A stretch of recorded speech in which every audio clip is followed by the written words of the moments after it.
listing about 9 miles north, beachfront property.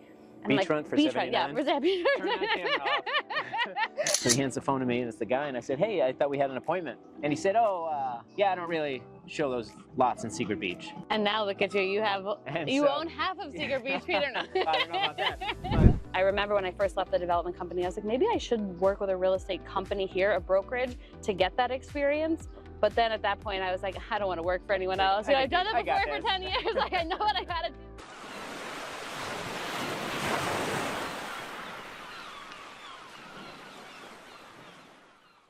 We're gonna introduce this one. Okay, yeah, I'll introduce this one. Give me 1 second. It's your show. It's your show. It's my show this time. Oh man. Take a second here. Have you started? Okay. Oh, it's filming? All right, we'll edit it. There you go. There's perfect intro right there. Jump right in. Hey everyone, it's Peter Garian with Secret Beach Homes, and I'm sitting here with Rachel Jensen, and we were talking, and I wanted to ask her to share with everyone, you know, what it's like and how to choose the best real estate agent, right? So just to tell a quick story, when I first came to San Pedro and Ambergris Key and was looking around, I came as an investor. I was looking for land, and I wanted to buy some land, and I was spending some time here. And so I was driving around, and what I did was I took pictures of every real estate sign I could find and put it into a database and all this, and started calling around and seeing who had listings and try to follow up with people. And I realized, I'm like, this is a whole job, right? It is. And because there's no MLS, right? Correct. And so it's hard to kind of find listings, and it's hard to find the right properties. And then how do you figure out what the price is and what's a good offer price and all this kind of stuff? So I was hoping to just sit down with you a little bit and get your insight on how you help people discover properties and find the right properties for them as a real estate agent in a market that doesn't have an MLS. Sure. So let me ask you a quick question first. So how did it go? What was your first experience like when you reached out to the real estate agents and you were going to meet up with them? How did it all play out? Yeah, well, you know, some situations were better than others, for sure. Even the ones that I thought, you know, like I had an appointment. So what we do, you know, people were pretty good. I got some responses. Got it. And ended up setting up some appointments and some meetings to go look at properties, and we started looking at Secret Beach. That's where we wanted to go, and I had spoken with one guy, and he said, yeah, sure, we'll take you out there. And I show up at the office, and waiting, I'd end up talking with one of the other agents. I was like, do you know this guy? And they said, oh yeah, he's not in, but let's call him. And because you had an appointment with him. I had an appointment. Okay. I was waiting on him to show me some property, and the other agent in the office said, let's give him a call. And they got on the phone, and he said, oh, well, somebody's here to see you. And so he hands the phone to me, and it's the guy, and I said, hey, I thought we had an appointment. And he said, oh, yeah, I don't really show those lots in Secret Beach. And now look at you, you own half of Secret Beach, Peter. I don't know about that. We ended up, you know, buying a bunch of lots in Secret Beach, right. And so he missed out on that, right? He did. So you don't know who you're dealing with sometimes. Sometimes people will say, oh yeah, I can help you with this or that, and there's no real standard really of how people operate. I'll let you share, you know, what you know, but that's basically what happens. No, you're exactly right. So I started here in 2012. I started working with a real estate developer. So when I came to Belize, to San Pedro, I was really focused on what that real estate developer was doing and the projects that they were working in. However, with that being said, I was with them for 10 years. Yeah. Right, so I've seen the island change from 2012 to 2000. We're in 25 now, quite a bit, quite tremendously. However, the systems and how things are done with real estate has not changed at all. Right, you think about how much has changed in the States in the last 13 years when it comes to how people are finding property and, you know, all of the virtual tours that they can do. Right, exactly. It's unbelievable the resources that you have outside of Belize or in a developed country like the United States or Canada. And here we just simply don't have that. It really is like the Wild West. So when I left the development company in 2022, I decided that I wanted to start the real estate brokerage because what I really enjoyed about the island is that there were so many new properties and projects that were coming online that weren't just tied to that one developer. The one developer was doing great work. They served, you know, different people, but not everybody wanted that product or that project. So we wanted to be able to help people find really and truly what it was that they wanted based on the conversations we had with them, not based on what we had to sell them or offer them. Right. So in the end of 2022, I started the real estate brokerage, and it was very different. There was a learning curve, right, from starting the real estate from going and working with a real estate developer to owning a real estate company here, because the processes are very different. When you're working with a developer, you're following their processes, how it is they're doing pre-construction, and And when you're doing a real estate brokerage, you're working with resales, pre-construction, lot, even new developments and everything. So it's the whole gauntlet. And so there was a bit of that learning curve there. And I remember when I first left the development company, I was like, maybe I should work with a real estate company here, a brokerage, to get that experience. But then at that point, I was like, I don't want to work for anyone else. I've done it before for 10 years. Like, I know what I got to do. I've been here for a long time. I know the people, right? So I'm going to just jump right in. And that's essentially what we did. That, again, there's just a lot of opportunity and a lot going on here. But you're exactly right. It's the Wild West. I mean, this is truly the Wild West. And I sit on the board for one of the real estate associations here in the country, and I have for the last 4 to 5 years. And we have talked about for years putting this MLS in place, right? Let's put this MLS in place. It's going to change the country. It's going to change. It's going to be the best for everyone. But there's been so much pushback from agents, from other brokerages. They don't want it, right? They don't want the real estate broker. They don't want the MLS. They want for everybody to see the listings that they have, and that's it. So for us, I saw it as a unique opportunity. Is let's support, of course, the sellers, but the buyers as well who are coming in. Let's sit down. Let's have that conversation with them. Is what are you looking for? What are you looking to accomplish? In some conversations we have with people, because we primarily focus on Ambergris Caye and Cayo, and some people are like, yeah, we want to be on Ambergris Caye. We've heard it's really great. And then we ask them what they're looking for, and we're like, Ambergris Caye is not the right place for you. Come down and experience it, but based on what you're saying, Placencia would be better, or Cayo District, or Corozal would be better. And while we don't necessarily have extensions in those areas, we'll refer them out because we want the client to be served with what they're looking for and what they're looking to accomplish. Of course. But it was a big change for me because I thought, like, coming into the real estate side in 2022 to the early 2023, I thought that we would have had more cooperation with some of the other agents or with the other brokerages. And there are, we've done work, I would say, with most of them at this point, either bringing clients or them bringing clients. However, I would say that a lot of the real estate companies here are like silos, right? They all operate on their own. And even though we could be so strong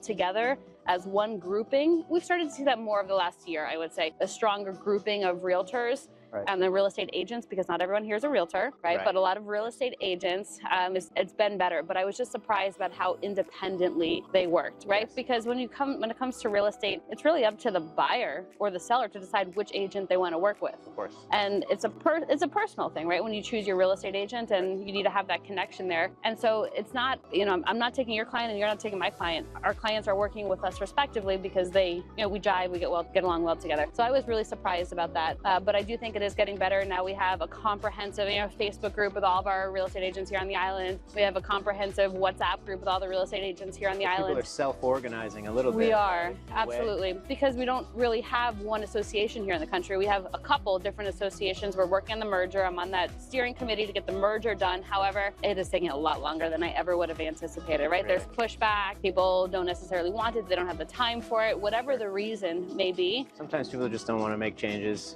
We see that a lot here.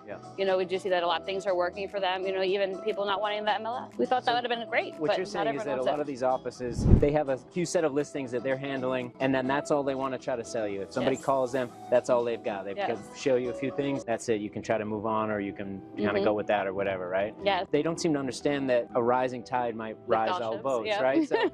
So, if everyone's cooperating and there's a universal agreement of cooperation, people might be able to do more business overall. Exactly. Right? Well, and that's exactly right. And so and we just had this happen over the last week. One of our agents was working with a client who was also working with another real estate firm. And we get that quite a bit because there is no MLS, so they're working directly with the listing agents, right? Which you don't have to do. You can still get a buyer's agent, no cost for people to get buyer's agent. I know there's all that nonsense in the States, right? But here it's not like that. But regardless, this client then reached out to us and said, hey, we're working with this firm, and this firm told us that you can't build any other property outside of Secret Beach because Secret Beach is all reserved. Oh, really? Reserved. And we want to build a property can only be at Secret Beach. And we're like, well, that's not quite true, right? So luckily that person is smart enough to do additional due diligence, but there are still so many people who are going to not do that extra due diligence. And so something that we believe in strongly is education, right? And I think sometimes we probably throw too many resources at the people who are inquiring to us. Like, it's like, here's A through Z.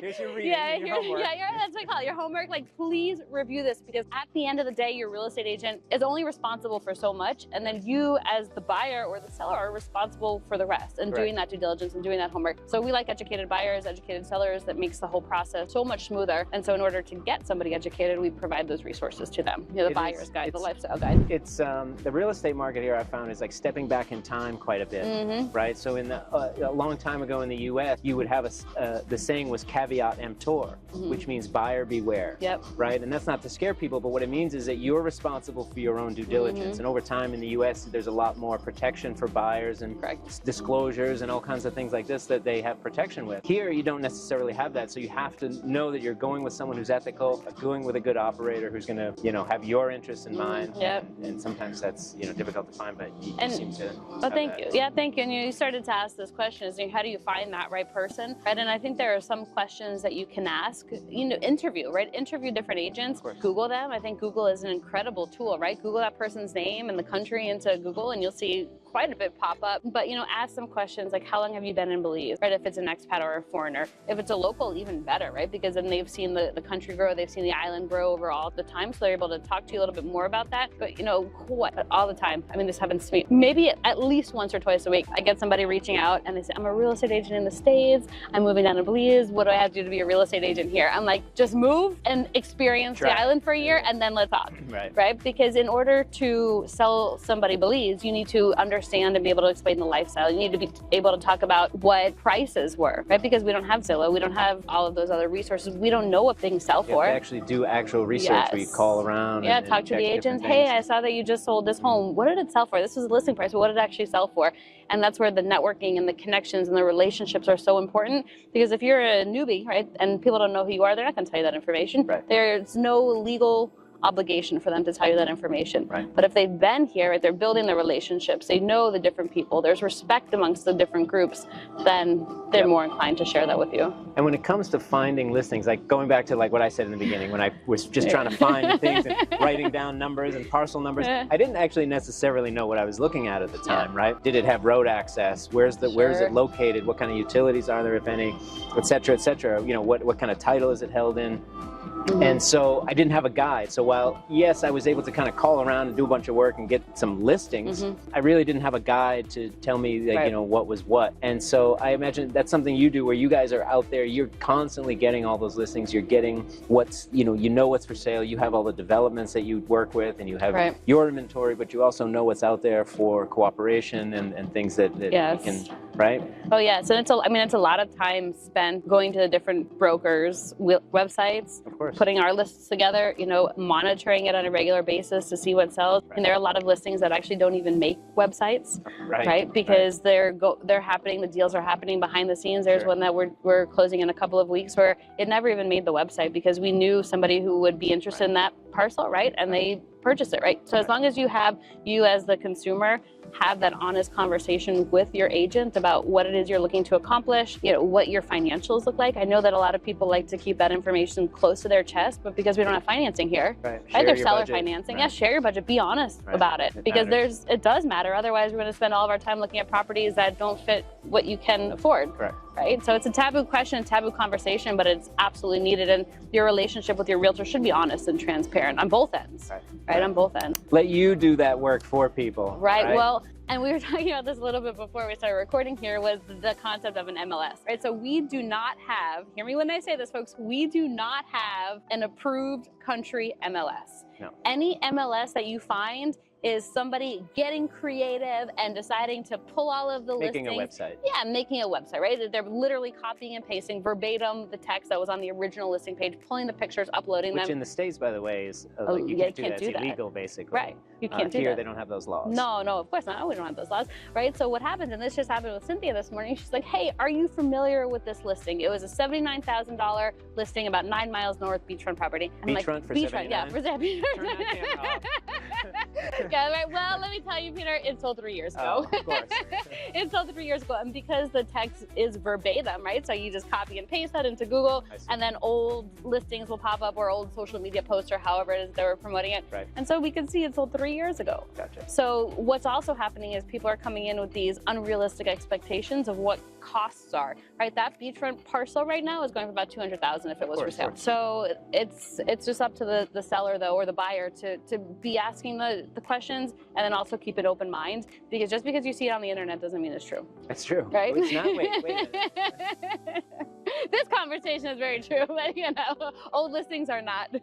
That's true. That's true. And there aren't those guidelines. So you know, I own a brokerage in Florida. I have a broker's license in the state of Florida. We have to adhere to MLS rules and all this kind of stuff. If you lease or sell a property within a very short period of time, that has to be updated in the MLS. It has to be indicated that it's been sold and so forth. There's a public record system. There isn't any of that here. And so you have to kind of figure it out on your own, and someone who's been here and knows how to do it is obviously it makes a difference. You know, it makes a difference. I remember I had one client who he would look at the map and see an area that he liked, right? So maybe there's 30 parcels there. He's like, find out who owns that one, that one, that one, that one, that one, that one, that one, and let's call them and see if they want to sell. I'm like, oh, well, we don't have those public records. Right. You know, it's more of a conversation. You have to pay per title search, but there's no contact information. It's just, this is the name on the title. Correct. Right? So it's a little bit more difficult, a lot more difficult if that's the approach that you're taking. But, you know, you can't just call up that owner and see if they want to sell. Yeah, it's not no, public you're info. not going to do like a mailing campaign to try No. to get... No. Which makes it unique, you know, in a way, but it also makes someone like you and the services that you provide so invaluable, because you have to have some insight and some networking. And you know, it's the name of the game here in Belize is the relationships. And you've, I'm sure, experienced this too in the construction industry and whatnot. It's entirely the relationships here. And so it's important, you know, to work with somebody who has gone through the trials and tribulations, who's been through it, has experienced it, has done it, right? And that goes for both of our industries, I think, when finding the right person to work with, whether you're building a home or buying the property to build the home on. Correct. Exactly. Let's say someone has maybe they want property, they've looked around a little, they don't know, they need some direction. How do people reach you? Sure. So the best thing that you can do is you can email me directly. I get info@lunarealtybelize.com, info@lunarealtybelize.com. But then our website is great as well, or just lunarealtybelize.com, no info in front of it, just lunarealtybelize.com. And on there, we also have a tab for resources. So like I was mentioning, one of the biggest things that I like to do is educate. And so in there, you'll find a handful of resources. You can just fill out your information, and then it'll get emailed to you directly. But for example, it's a copy of the buyer's resource guide. So if you're coming down here to Belize as a foreigner, you're looking to buy real estate, it's all the information that you need to know. If you're curious about what the closing process looks like here, we have that broken down for you. Awesome. So all of these things, but then you have to be responsible enough to read it, right? You know, we'll send it to you. Read it, but regardless, it's fun homework. You know, owning real estate here in Belize is amazing. You know, there's really so many perks to it, and we're still the country here in terms of real estate values haven't plateaued. Not even close. No, not even close. They've increased. They've increased tremendously over the last 4 to 5 years, I would say, since COVID.